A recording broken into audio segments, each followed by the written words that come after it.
Videos and images coming out of Israel and Iran show two very different strategies being used in the conflict. ABC News Verify has been analysing the pictures of missile and drone strikes. Reporter Marianne Toke takes us through what the different types of munitions could mean for how long the armed engagement lasts. It tells us that Iran's strategy is really one of overwhelming the Israel defence system. So launching missiles, ballistic missiles from ground or silo to penetrate Israel's anti-missile defence. Israel, on the other hand, is more targeted in its strikes using fighter jets and drones to target infrastructure and personnel as well. One of the experts, the expert we spoke to about this, told us this is an aerial war. So it's really about being engaged in the sky, and that it is between the most advanced air force in the region and the most advanced ballistic missile capabilities in the Middle East as well. So we have some videos that kind of show what this is like. So one video we geolocated to Raushe in Beirut in Lebanon, and you can see the incoming strikes, so from Iran to Israel. And it shows that this is kind of their strategy of overwhelming the Israeli defense system.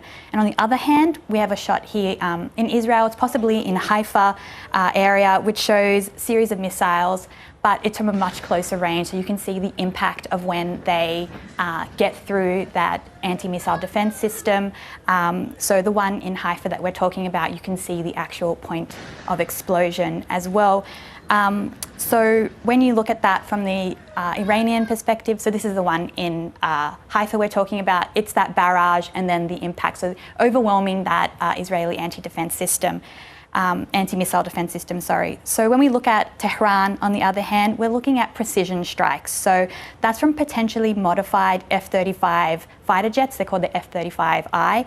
And so we have this photo here, which is making the rounds on social media. It shows an apartment building, and then there's a blast hole in the side, but it didn't really provide us with much context where it was taken, when it was taken.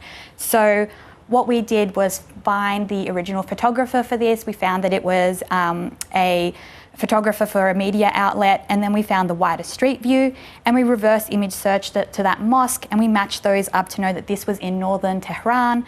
And our expert told us this location is the exact location where they're engaging in this kind of fighter jet precision airstrikes. So really, Iran is using its stockpile of ballistic missiles. Some of them are liquid, some may be even hypersonic, while Israel is firing mainly from its air force, and it's using drones or these quadcopters as well. So what are the main challenges for audiences outside Iran and Israel, Marianne, in deciphering the content that we're seeing? So we found, and our expert agreed, that a conflict like this, the narratives are really malleable. So there are a lot of claims from both countries that they're making. There's a lot of propaganda, and it's quite grandiose. So they want people to think that they have more than they have, or the extent of the damage is less than what it is. So it's really about trying to fit their perspective. So looking at the videos and the photos from a critical lens is so important. Both Iran and Israel are also cracking down on citizens sharing videos from sites that have been hit. So it might continue to be a bit of a challenge to know what's actually happening on the ground.